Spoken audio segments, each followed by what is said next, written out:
Hey, good afternoon, David. Good afternoon. Sorry about the odd lighting effects. The table lamp beside me has decided it's going to not work. So what I've had to do is I have to get the wee magic ring out. It looks like I'm holding the torch underneath my chin, going, "Oh, I'm a bit in touch your screen, David. That's why I've got mine up there. But hey, lighting's always an issue, isn't it? Yeah. It is always an issue. Well, I find also the mascara, it runs if you get too warm, you know what I mean? Well, there's that, and the makeup, you know. Listen, if that makeup lady's putting too much on you, David, we'll just need to have a word with her. Yeah, I know she's trying to hide your rapidly advancing years, but hey ho. Where do you get the ugly makeup from? Is that a special brand of ugly makeup you use? Nope. We use the same makeup person as you. In other words, fucking nobody. Right, let's see who's in. John Baxter's in, Lorraine Logue's in, Diane Knox is in, Stephen McNeil's in, Stuart Mackay's in, Desiree Brincat's in, Kirsty Hamilton, Margaret Miller, William Weir, Ellie Butterfly Effect, Laurie Hay, Robert Bruce, Neil McLean, Tina Chalmers up there in Dundee, Jamie Dodgers over there in Edinburgh, Robert the Bruce, can't mind where you are, Robert, Stephen Bankier's in Glasgow, Stuart Crockett, aren't you up in Perthshire somewhere, aren't you? No, guessing now. Right, who else we got? Wake up and smell the rosemary's in. Hi, Rosie. Alan Duncan's in. Can I stop you there? Right? Aye. Just for future times that we go online, right? Not going to get this on everybody, but the majority of people will help out. What we do is, alongside your name, when you're going to put where you are. All right. Aye. Every now and again, just drop in home from. Even if you're abroad, I know a few of my pals are like Canada and America and things like that, right? So please put down where you are, right? And it'd be really nice to know. Aye. So every now and again, folks, you're saying hello, just drop in your location. Aye. Right. Let's go on with this then, David. So 23rd of the 3rd, 2026, we're going to start off with the latest polling for Holyrood. Very interesting, carried out by the famous Lord Ashcroft. He's a bit like John Curtis, except for he doesn't read the polls. Do you remember, we were talking about this, do you now remember the Lord Ashcroft poll famously before the 2015 election? Yes. Where he was bang on the money. I mean, seriously, really bang on the money. Right. Well, anyway, Lord Ashcroft has polled 2,100 Scots on their voting intentions for the Holyrood election. And this particular poll has thrown up something really unusual. So let's get through it. On the constituency, the SNP are on 39%. Reform is on 14%, which is way down on where they were a couple of weeks ago. Labour are down to 12%. The Greens are on 11%. The Tories are on 10%. And Lib Dems on 9%. Others on nothing. Right. Okay. On the list vote, the SNP is on 31%. The Greens are on 17%. The Reform are on 15%. Labour are on 12%.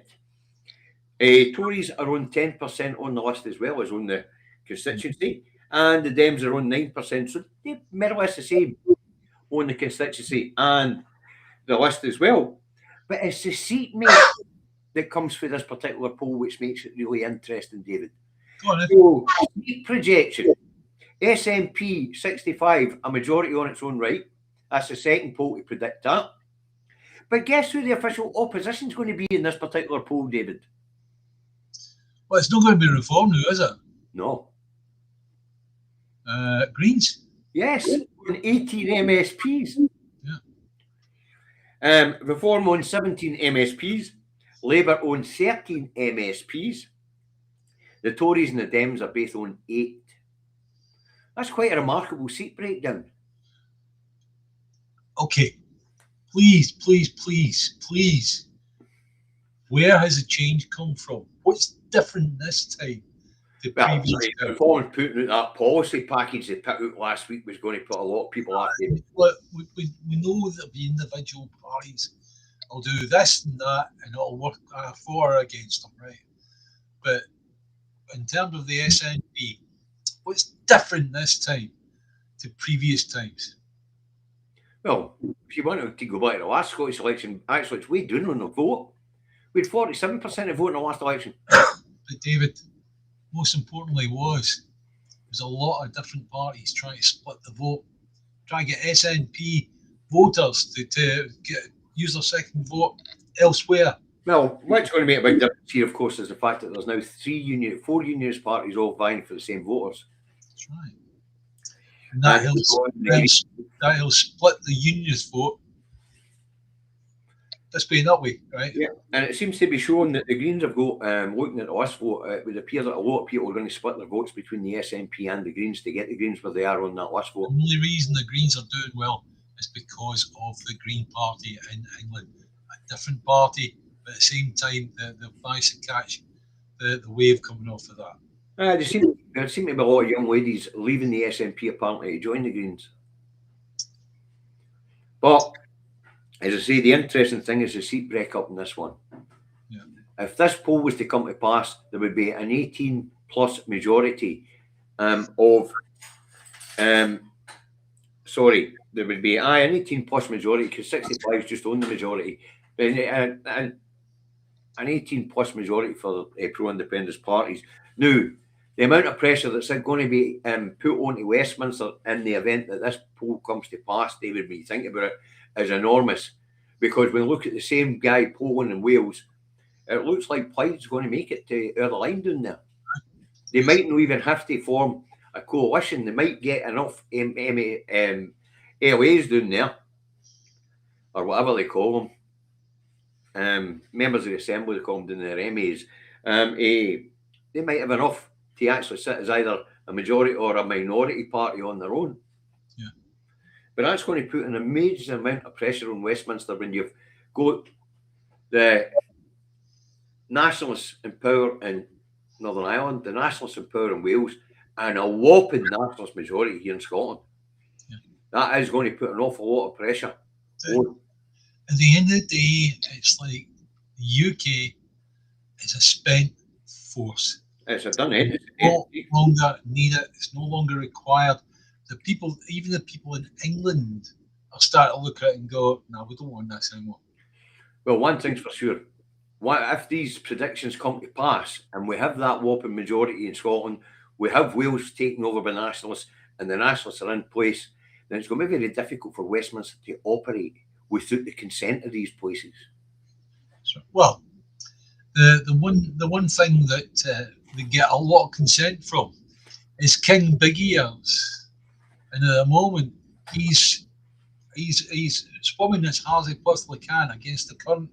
I'll tell you what, seriously, he has a lot of problems with his brother and with all the Epstein nonsense that's coming out. Right? Yeah. It's not nonsense anyway. What am I saying? But so therefore, King Charles could get Scotland on side. How could he do that? How could he possibly do that? That's simple. Tell Westminster to grant a state section order. That's the one. That's exactly the one. He won't do it because at the end of the day, it's like that would be him backing down. And no, we don't do that, right? Fuck off, right? Well, as I say, and we know Ashcroft's polls are normally good. We don't like to give him that, but it's true. His polls are normally good. Tell you what, seriously, that time in 2015, he was fucking spot on. Seriously. See, it was an Ashcroft. Well, we all looked at that one in 2015. We went, "No, that's not possible." I know it happened. Well, as I say, the amount of pressure that'll put onto Westminster is unbelievable. But it is going to really, going to put the cat amongst the pigeons if we have 3 nationalist assemblies in Westminster, the only a unionist part of the UK left. Yep. It's going to be very, very difficult for them. And so let's hope this is a position that does come to pass. But although Wales is not ready for a referendum, in Northern Ireland, it's up to the Secretary of State to decide where they are. As far as I'm concerned, this thing of they're not ready, I think in actual fact they are ready. They just need to stop for a moment and think. It's quite common that they're saying they're not ready. They want at least one term in government, the same as the SNP did. They don't need it. They don't. They honestly don't need it. No, gone by the fact that we were only on our second term when we went into a referendum. Maybe they do. Yeah, well, Maybe they do. yeah. I think it would be worthwhile to have a few years of Plaid Cymru showing themselves to be competent government, David. Yeah, again, it slows down the entire thing. Of course it does. They call it a movement, right? For a reason. It is a movement. If you impede that movement, then people go, oh, I'm not that interested, so forget it. Well, that's always been the unionist tactic anyway, isn't it? Yeah, that's right. Anyway, let's move on for the polling, which is, I'd say, normally very good for Lord Ashcroft. Yeah. Second story is a good news story, and one that I couldn't quite believe when I was reading it, and that is that Central Station is to reopen fully this Wednesday. Yeah. Unbelievable.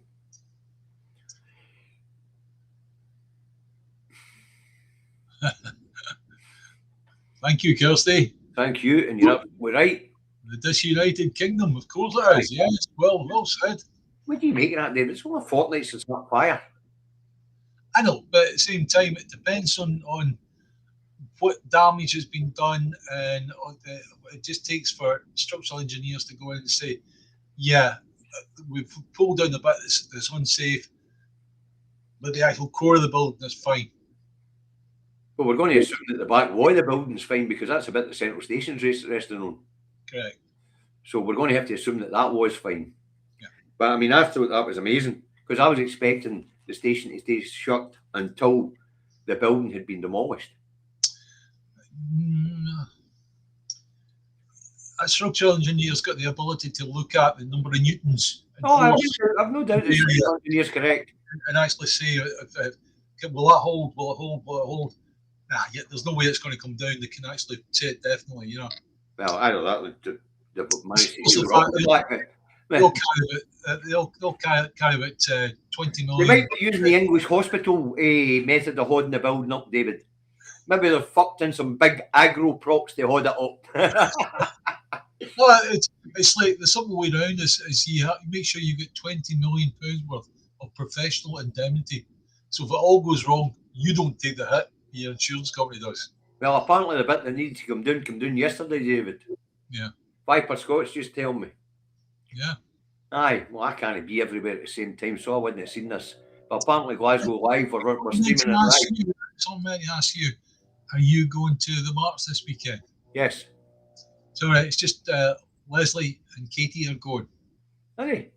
Yeah, so unfortunately, as usual, I can't go. Well, I'll keep an eye out for them. Yeah, keep an eye out for them if you wouldn't mind. I certainly shall. I certainly shall.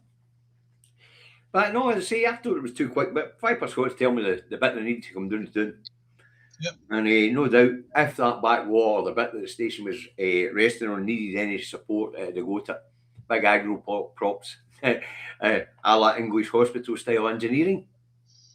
No, be an Israeli Samson. That's it. But no, I'm impressed, David. I am impressed with that. I really did think it'd be months before that place was open again.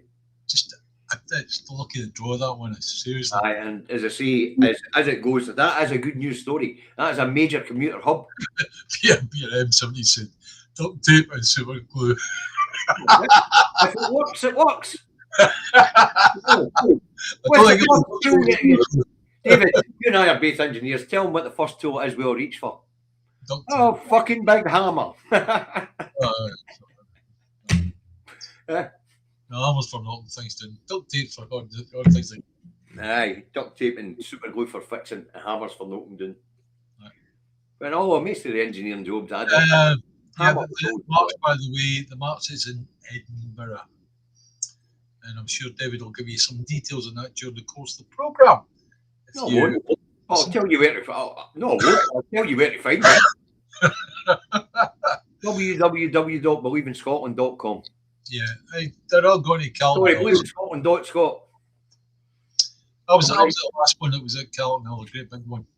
I don't know how many were there, but the whole of Calton Hill was covered. That was the 2013 March, David. 30,000 is on it. And we didn't have enough Portaloos. No, we certainly did not. Queue And didn't have enough snack bars either. about 1,000 people with each of the Portaloos. Eh? And I can't get into restream, folks, so I won't be streaming it on YouTube. I'll only be streaming it on Facebook, and then I'll load it up to YouTube when I get home. Yeah, they actually were thinking of this time, if they purchase the same number of Superloos, what they'll do is they'll have a Scottish country dancing crew there to show you how to wait in the queue. Anyway, so good news story. Glasgow Central Station, major transport hub, major tourist impact when the place was shut, is now reopened. So that's good news for Glasgow. Right, let's move on. NHS Scotland's 5-year £1.2 billion recovery plan expires next month, and the project was announced in April 2021. The Two Davies YouTube channel, as you know, folks, didn't exist at the time, and I was broadcasting for the truck. Now, David and I disagree on this one, but when this was announced, no, we don't disagree on part of it, right? Right. Yeah. Let me have my say first. And you can let me tell them what it is first, David, before you come in with that. Okay. It's always best to let them know what it is first. If you remember, folks, 5 years ago, those who were watching me, when this plan was announced in April 2021, a 5-year £1.2 billion recovery plan for the NHS, I said it needed to be longer, and it wouldn't be. It would come up short because it was being introduced A, before the pandemic was finished, and B, it hadn't factored in a recovery plan for the NHS staff. Now, 5 years in, reports in, some targets have been met, some haven't. Like, obviously, due to the increased mental health problems from the pandemic, especially among the young, CAMHS is up to speed, and they're meeting a waiting time list. Waiting times in general have come down. Outpatient waiting times have went from being a couple of 100,000 a year to tens of thousands a year.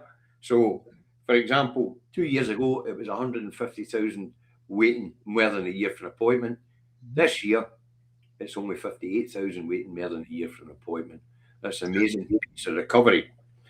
The other deadlines the other things that have not been met is the target was to get up to 6,000 GPs. It's only increased by 2,800. And we've only started doing the drop-ins.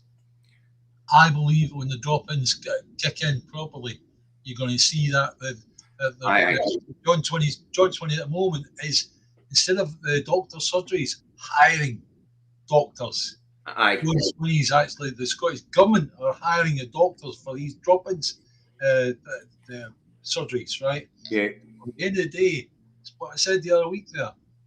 Set up in competition with the buggers. And straight away, you're going to reduce the cost for a doctor, which is what it is. We all know, even the nurses that work with the doctors know the doctors are getting paid too much. Don't worry, you're doing this one with you. I'm fed up with you slagging off GPs as nothing more than fucking sticky tape operators. All right.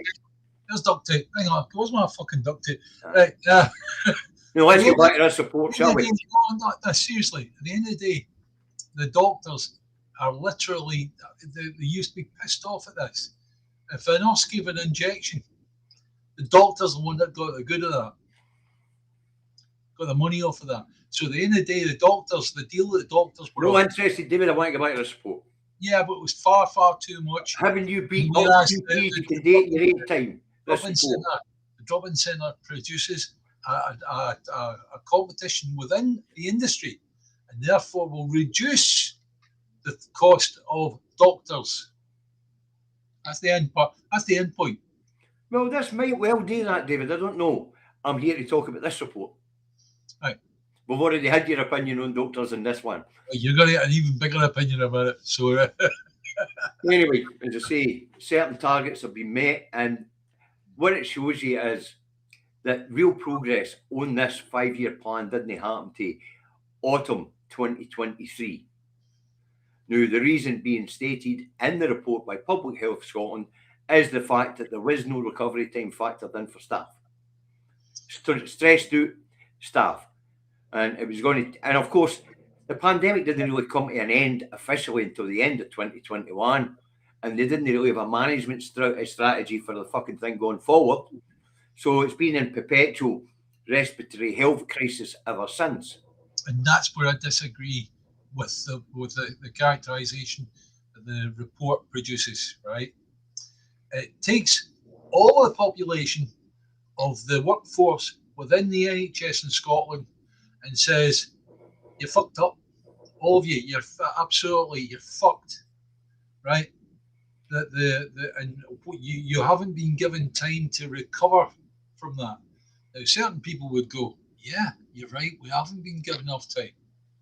Lots of other people that I know will go, well, I took some time off. I went off the sick for a few weeks. I was all I needed. David. Yeah, so what I'm trying to say to you is, don't collect everybody in one big ball of people and say that's what you are. No, that's what the report does. No, it's no, David. What it does is it also points out that when this plan was put into place, there should have been also a plan for the staff. To do what? To recover. To do in what way? How would they? Some of them have been traumatised, some of them PTSD, some of them have just been knackered for working 7 shifts a week for fucking a year and a half. Right. The ones that are suffering PTSD, if you were given them 5 years off and then bring back to work, chances are they'd still be suffering PTSD. David, it's not about time off. It's about having, within the medical profession, people they can go and talk to while they're working. Right. Okay. Look, this is something you and I are not going to agree with. David, the only expertise I can point to is the fact that I've lived all these years with a nurse. Aye, but what's the difference? She was a nurse, staff nurse on a ward, right? And at the end of the day, she tells you exactly where it is, and very, very hard nosed in the way that they operate. I have no doubt. If they need time off, they take time off. I don't want to get into this, but it also tells you in the report that they should have had the foresight to see that there should have been recovery put in place for the staff as well. And the timeline shows that it did take the best part 18 months for the staff to get up to speed and get a grip with the situation and be able to make progress. That to me is the person that wrote the report, or the persons that wrote the report, want to somehow gerrymander some support from their staff by saying to their staff, "Oh, you poor soul, we never give you enough time." I've read the Public Health Scotland report. It seems pretty fair in its assessment. And as I said at the time for my talk, people will remember that even the PMA Scotland at the time were saying there needs to be a recovery plan for the staff as well, because they're knackered. Yeah. And what's the staff went to Australia? A lot of them quit and went to work elsewhere, David. That's a different story. We're talking about the people who stayed in here and still continued to work and only had maybe a couple of years vacation, a couple of weeks vacation, 6 weeks, maybe maximum vacation a year, same as the rest is. You know. So what they're saying, and this is backed up with the PMA. Sorry, Ali Watson says, I adore it. It's like a sauna mixed with pressure. Well, by the way, congratulations on the new contract, Ali. Yep. But as I say, even the head of the PMA at the time was saying, come on, you need to put a plan in here. And the new head of the PMA, Dr. Ian Kennedy, he's been rattling on about this for years, even before he became the head of the PMA. So I know you don't agree with this, David, but I said it at the time, I meant it. There has to be a structured way for these people to be able to get help. That included those who were traumatised, who were going to have to work through that trauma. They needed people to go and speak to within the organisation. I've got no problem with people being a wee bit sycophantic about Scottish NHS, because it's fucking brilliant. It really is, right? But at the end of the day, it's like, be careful, for goodness sake. These are working people. We've got really, really good working practices within the Scottish NHS. That's it, right? As I say, David, whether we agree on this subject or no, the PMA at the time, me at the time, and I'm just a truck driver, was looking at this and saying there should have been a plan here in order to be able for the staff to recover at the same time as the organisation to recover. But as I say, we don't all agree on this. As I say, but at the time the PMA was talking about this, I was talking about it for cabin my talk. And 5 years on, the report's been written, and it appears one of the things that held up the progress was the amount of time it took for the staff to recover as well. Is this you saying I fucking told you so? No. It is. What I'm doing is talking about a report that reflects what was said 4 or 5 years ago. He's telling us. He's what I fucking told you so. David, I wasn't the only person saying this at the time. I've just told you, the fucking PMA was screaming it in the newspapers. Now, I know we're not going to agree on this subject because probably 5 years ago you weren't paying attention when this thing was hitting the newspapers. But 5 years ago I was reporting on it for my. Oh, hey, next. I'm only pulling your leg. You're not pulling my leg. What you're doing is you're talking about a report you've not read and reflecting on an opinion that doesn't reflect it, but it's no reflection. About the ugly blooming cosmetics. That's what it was. I mean, the mere fact that your opinion isn't reflected in this report's no important. Right, let's move on. We'll forget the rest of the stats that are in that I was going to read out in this report. All right. Anyway. Right, Wednesday, David, quite a serious one. Wednesday, let's pay a wee bit of respect and a bit of tribute to those who are leaving Holyrood. Yeah. Nicola gave a 9-minute address to she was privileged because the rest of them only go between 3 and 5 minutes, and there was 42 of them. Come on, Nicola's got a special place. Oh, of course, Yeah. So, but as I say, she was privileged. The people that don't like her, the people that did like her that don't like her, but at the end of the day, it's like she did a marvellous job for Scotland at the time. David, not going to argue. I think Holmes will get 9 minutes as well as an ex-First Minister. I think Kate gets 6 as a Deputy First Minister. Yeah. You know, but there's some real notable people left leaving. Nicola says, as they're all giving advice to people who are going to come in and take their places, basically. And what Nicola said for young MSPs going through is remember to make friends with MSPs and other parties. Political opinions shouldn't stop you from having friendships. Exactly. And it also fosters good relations when it comes to trying to work out situations in committee and things like that. Yeah. Humza bemoaned the amount of time he had, but realised that the way that the election went, he was going to be First Minister, and he would probably have to resign a couple of months later anyway, because Labour wiped the flare at 37 MPs here in Scotland, didn't they? I don't think it would have mattered who was in the chair. That was going to happen because of the vote Labour to get the Tories out shite. Yeah. Kate says she's relieved because she needs more time for the kids. Shona says, play the man. Play the ball, no the man. Right. But what other notable MSPs are leaving at this point in time? Well, for the SNP, there's some really big hitters, but looking down, James Doran, Annabelle Ewan, Christina Graham. Annabelle Goldie's been going for a while, David, but you know I've been watching the Parliament since it's been open. I did, honestly. I like Annabelle. Tory, I like her. Yep. Very reasonable Tory. Other big names leaving: Shona Robertson, Nicola Sturgeon, Michelle Thompson, and Kate Forbes for the SNP. For the Labour Party, there's some really big hitters going. Who's a wee prick in the Tory party that I keep on pointing? I keep forgetting his fucking name. Russell Finlay. He's been there for what? Russell Finlay. No. He's been there since the start. Let's see. Never been elected. Oh, Murdo Fraser. That's the one. He's not leaving. I know he's not leaving. Anyway, prominent names in the Labour Party are leaving. Sarah Boyack, who's a damn fine MSP, she'll be missed in the Parliament. But two that won't be missed, certainly won't. Bouncy Boy Leonard is stepping down, Scotland Central for the list. And Mercedes Villalba, She'll not be missed either. Absolute fucking muppet, useless MSPs. Now, for the Tories, who have we got leaving for the Tories? We've got Maurice Golden, Edward Mountbatten, Oliver Mundell's bailing out. Douglas Ross, as we know, was deselected. Liz Smith and another one that won't be missed, Tess White. None of them will be missed, actually.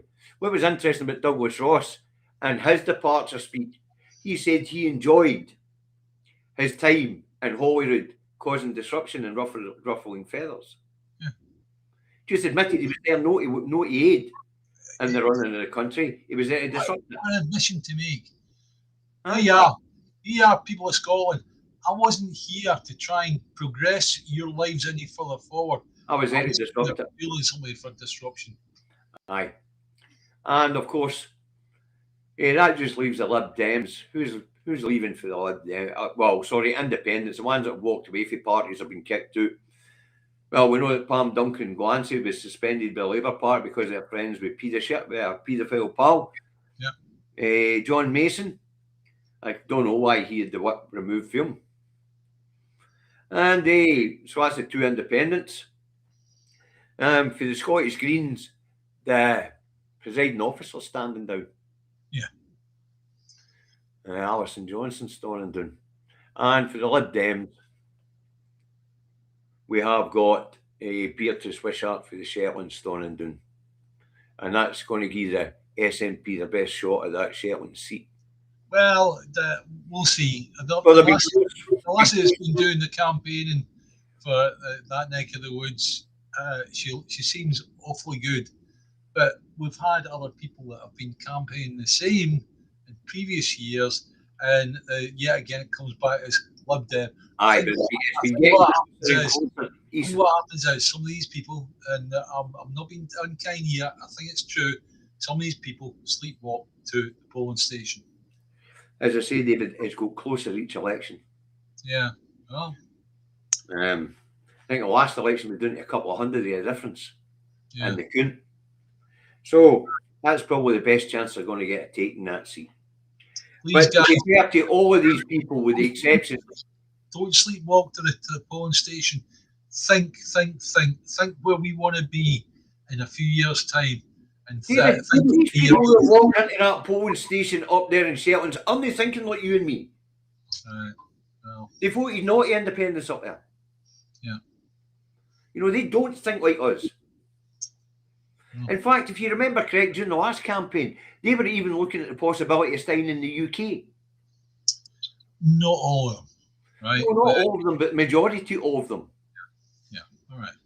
To only be told, sorry, kids, if you want to be independent, you only get 12 miles round about your shoreland. You're not getting the oil. Yeah. That quickly changed their fucking minds.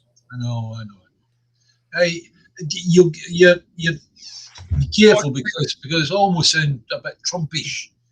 On the one hand, you want them to join us and the push towards independence, and yet you're telling what a bunch of numpties they were previously. I'm not stating facts. Yeah. How it comes across doesn't change the facts. Yeah, I know. I mean, we all remember during the referendum campaign, them looking at a referendum to opt to stay with the UK if we became independent. Yeah. You know, it's no, I'm not making up. You remember it yourself.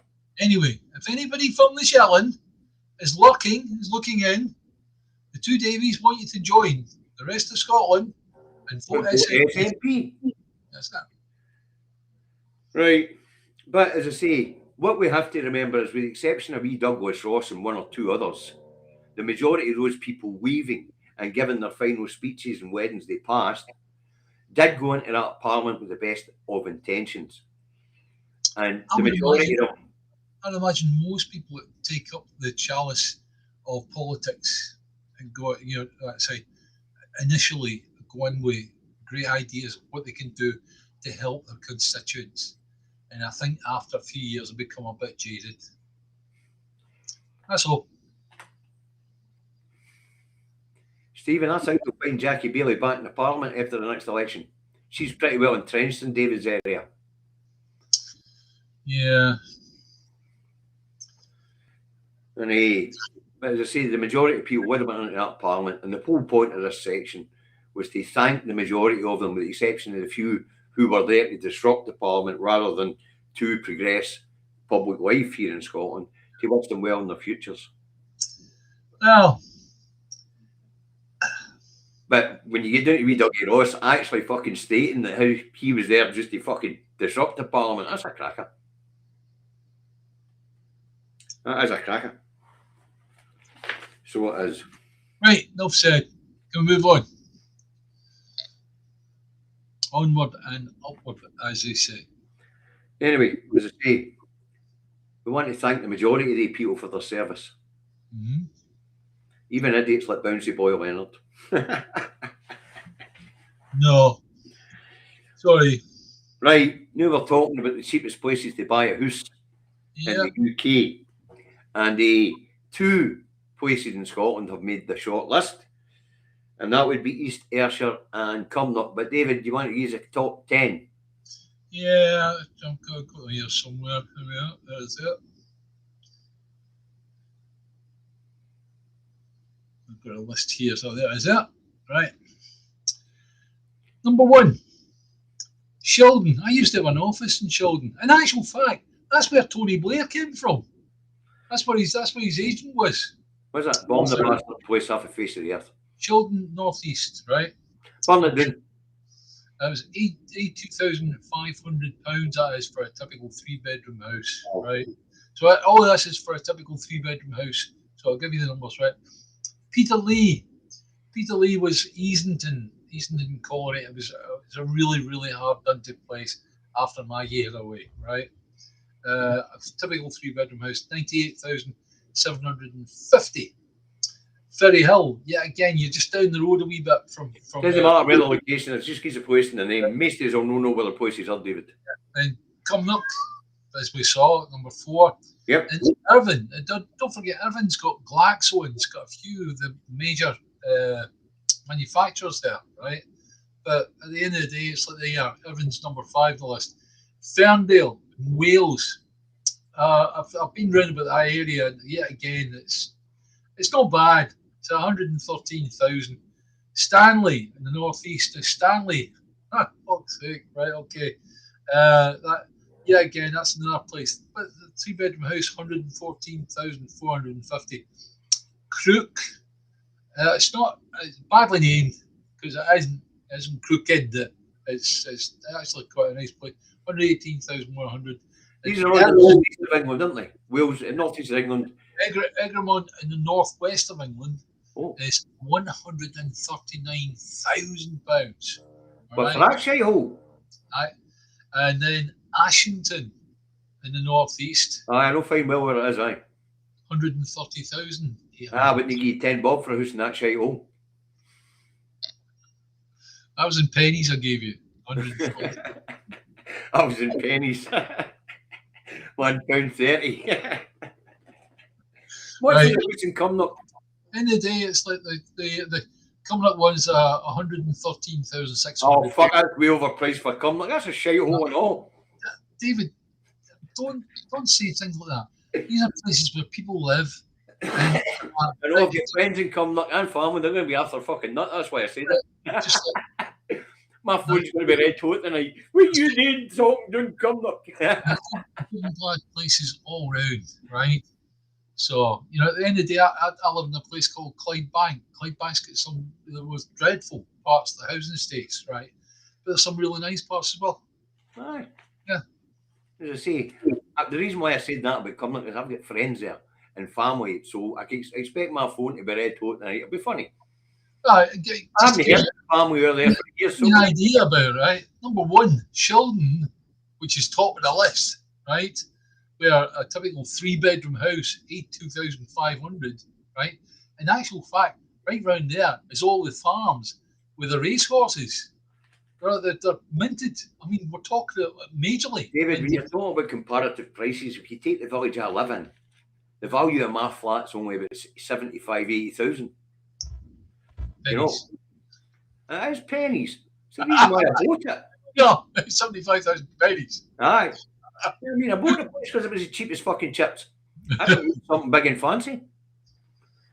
Anyway. Hey, no, listen, I'd live in Cumnock, no bother. Yeah. I'd live in Irvine as well. Oh, An sorry. awful lot that goes on in the areas. That might be one of the reasons why the places are so deprived. Yes. Anyway, there you go. So there you have it. There you have it. If you're looking for somewhere to move Looking for into, a cheap house, northeast of England yeah, or East Ayrshire. That's what that's we're it. looking. You know, Sheldon had an office there for quite some time. One of my business partners, his brother, was the agent for Tony Blair. So odd place because there's some really nice swanky restaurants and hotels on the hills round about it, right? Right. And then you get this one wee village called Sheldon. It's a shame. It doesn't. What was that? Mischaracterized it. But you know what I mean? It wasn't the most salubrious place you could imagine. You know what I mean? So, Near Salisbury. Yeah. Hey, Margaret Miller says, sorry, but she lives in a wee village in Dumfries and Galloway where they are mostly English people. Mostly English people live and they support English parties. So there's a lot of places like that in the borders. yeah, we know that on the borders that there's an area called Little England. Right. Aye, Maybe that Margaret's talking about. aye. Right, of course, let's move on. Starmer gave a speech on a 10-year programme for defence. Yeah, he's not going to be there for 10 minutes. I know. The world's on fire, the new, and he's talking about a 10-year plan to build up the British military. What he was talking about, it was a part of a longer dissertation that he produced for this particular question and answer section, right? And he was talking about this year we're at 2% spending on defence, right? Aye. And about 2 years' time, we come on to 3%, and then 2 years after that, we'll be on 5%. Heard that. Right? And that would take me up to the 10-year, right? And obviously there was one of the MPs challenged Herr Starmer on that. And he said, surely if you've got a 10-year plan like that, the Treasury should have been questioned about it, should have been sort of forewarned about that, you know. And we've spoken to Rachel Reeves, and she says she's had no such indication whatsoever of a build-up of defence spending. And Starmer came back with, well, that's my job, isn't it? Well, that's his job to convince her. Isn't his job, because he's not there in 10 minutes, never mind 10 fucking years. Nah, you will fucking Rachel, but that's beside the point. And folks, Starmer is in front of the liaison commission committee.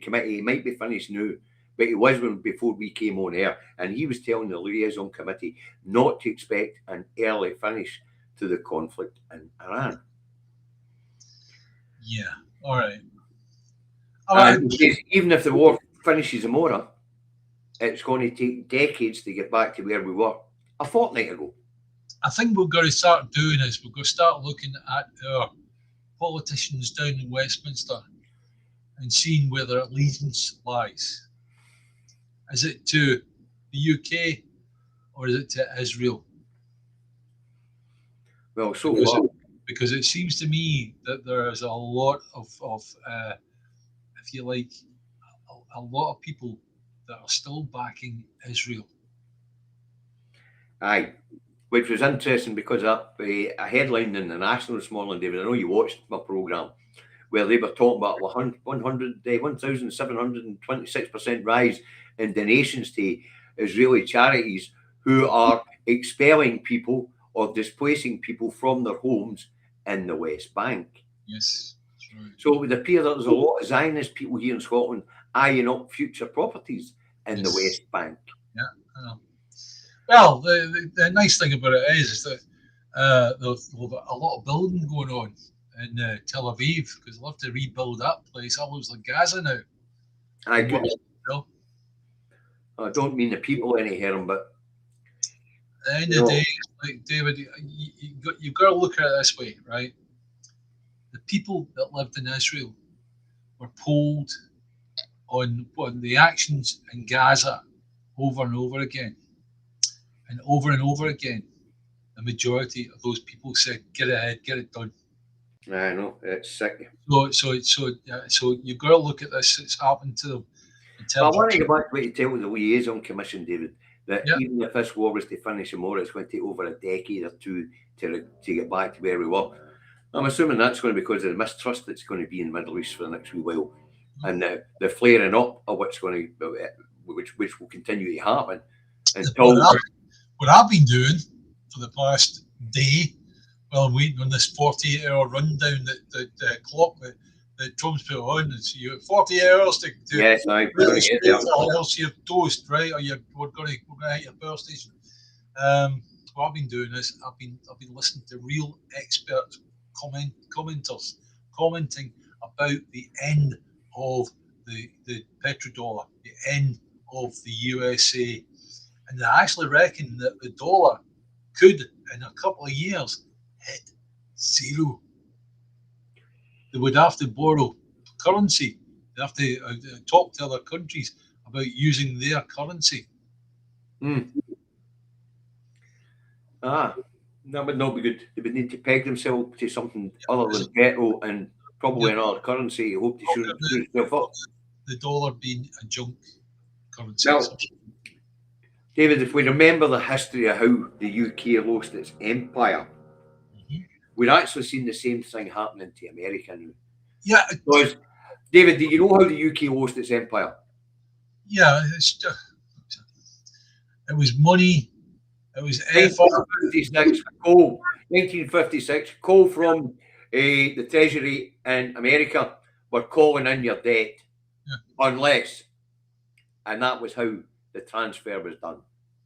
Yeah, and you will get countries all over the world looking at America and going, "Guess what? We're going to call in your debt unless you fucking behave yourself." Yeah, it's already happening.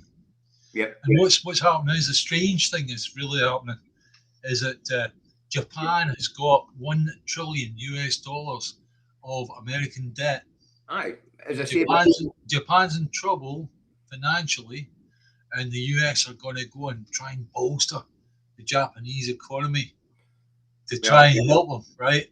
Because they know fine well if they get in a situation where Japan ends up in real doo-doo, Japan's going to offload the American debt as quick as it possibly can, and that's going to cause the Americans to go, "Oh, don't do that," right? Well, as I say, for people who don't know, in 1956, the American Federal Reserve phoned up the Treasury and went, "We're calling in your debt unless," and that's where the dollar is at the moment. Yeah, that's exactly where the dollar is at the moment. Oh, I think they're on 37.2 trillion of debt. Look at what the Americans did at the time with the Suez crisis. Yep. Basically said, "Fuck off," right? Yep. So we weren't allowed to actually protect our own interests. Yep. Americans said, "No, you're not doing that," right? And that's it.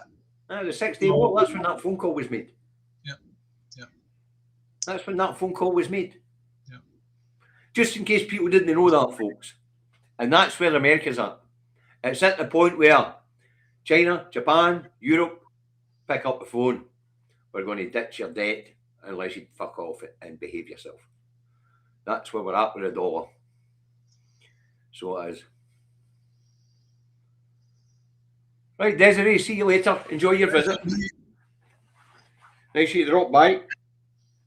So, but Trump's been throwing more temper tantrums the last couple of days.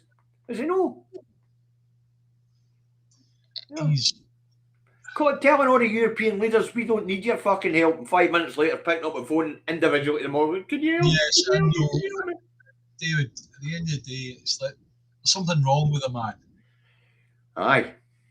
And it's not just his character and the fact he's a narcissist, nor is that his brain is breaking down. Aye, his brain's breaking down. But he's not running the show anyway, David, as you know. It's Stephen Miller. Yeah, what's happening is that the people, the gang, the evil cabal round about him, Vance and the guy that's at the war cabinet, what they call him, forget his name, right? They're feeding Trump wee bits of information and then Trump's stood at the door inside his airplane going, yeah, we were talking about that, and it's a load of nonsense, blah, blah, and this is what Trump's about now. Right. Trump is there purely and simply to put out misinformation. End of story. Right, Lorraine's wrote, a nation should call on US debts. Well, interestingly, Lorraine, we've recently ended our war debt to the USA. Yeah. They don't hold significant amounts of our debt anymore. So, what American debt we do have isn't significant enough to get a dent on the dollar as a currency. Yeah, 1979.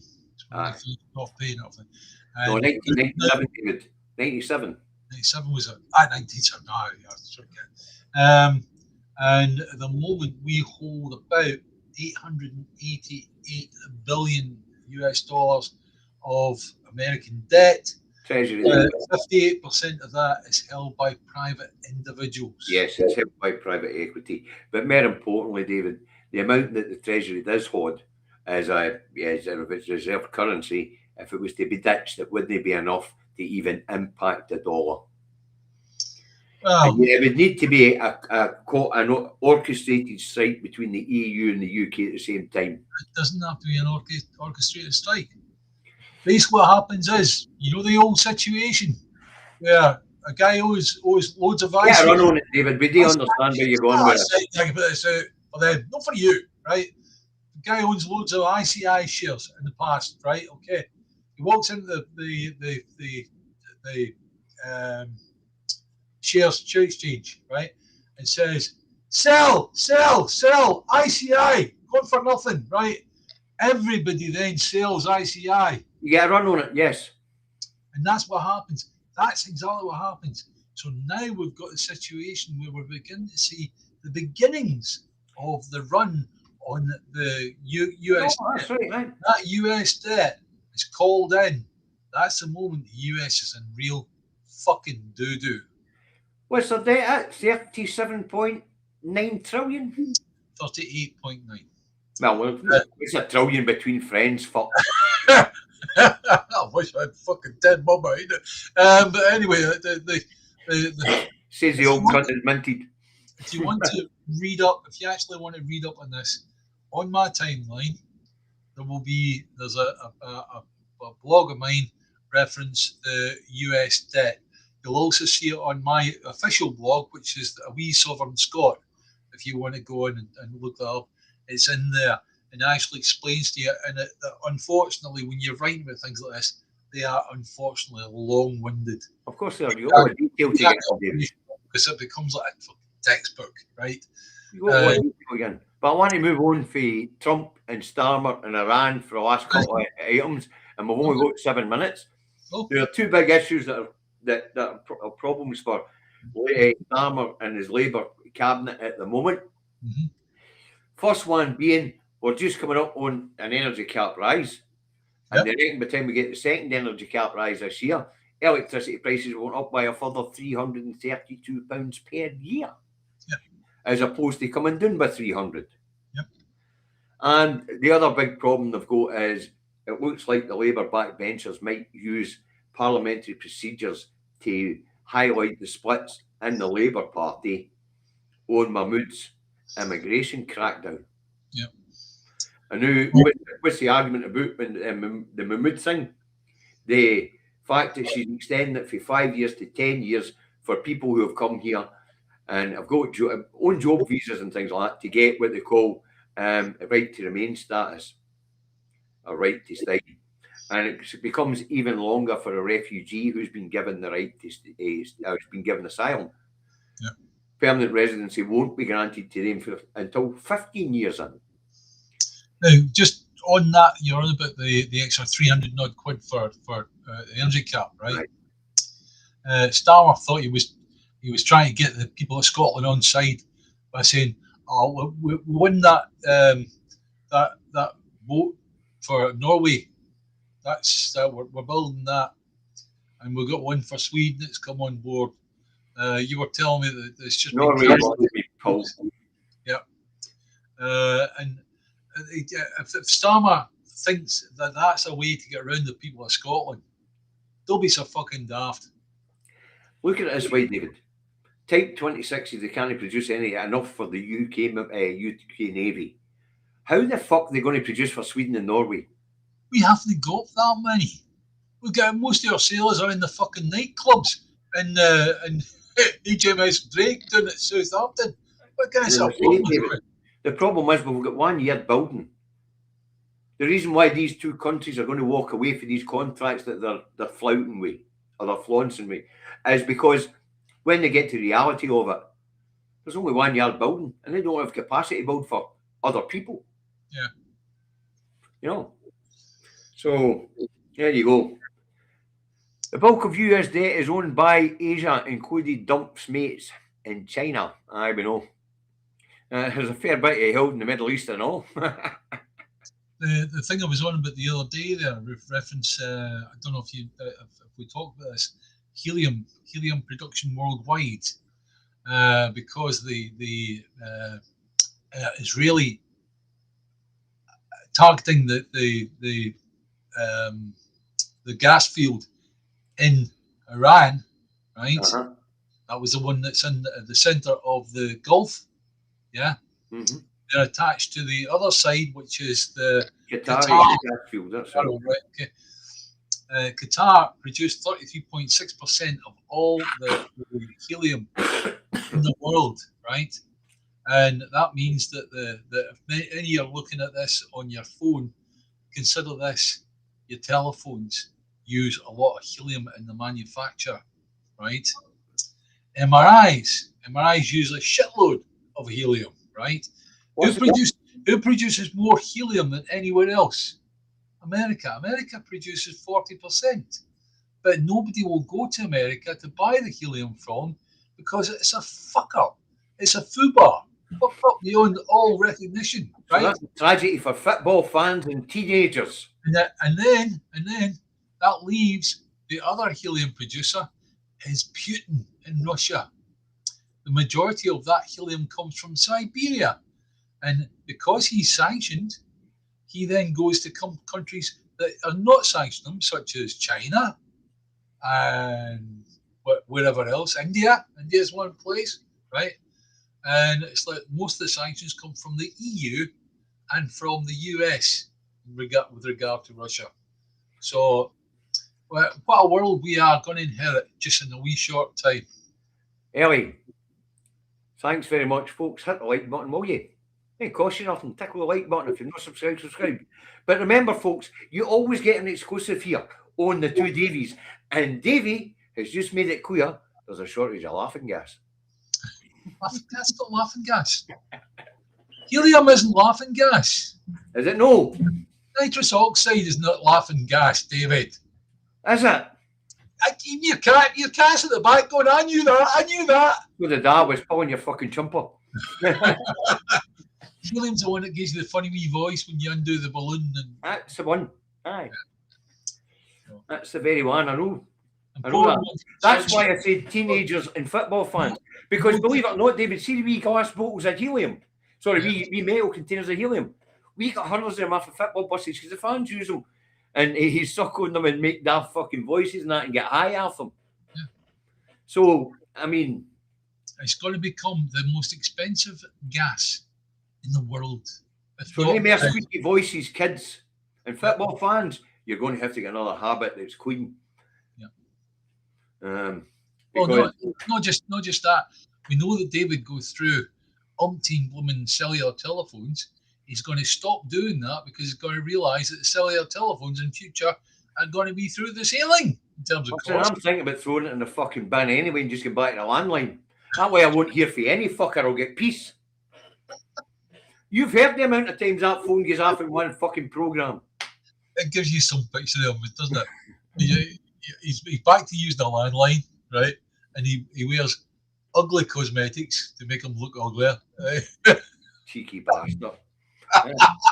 He's an old man who's got that much makeup on to hide the fact he's an old fucking man. Right, you. Time for me to go to work and for you to say... Yes. Time for independence, as they say in Scotland. And... Eyes on the prize, people. The prize is a majority at the 2026 Holyrood election on the 7th of May. Right, and Saturday with the march. March and Rally, Saturday. Details on www. Believe in Scotland. BelieveInScotland.scot. Yeah. All right. Now, I think it's an early kick-off, this one. The march kicks off about 11, folks. Right. But I'm sure somebody can put it right in the comments. But one thing's for sure, I'll be at the start and I'll be following it with a camera as usual. The most important thing is, unlike other marches, you actually got well supported by the SNP. Aye, this one and the one in 2013 was an SNP organised march and all, David. Yeah. And of course, the First Minister speaking at this one. Yeah. That might be a draw. Yeah. Anyway, for those who are going along, I'll see you there at the start and I'll be there at the finish before I climb back down the hill, get in my car and go home to go to work. Thanks, guys. Thanks, guys. Right, bye for now, folks.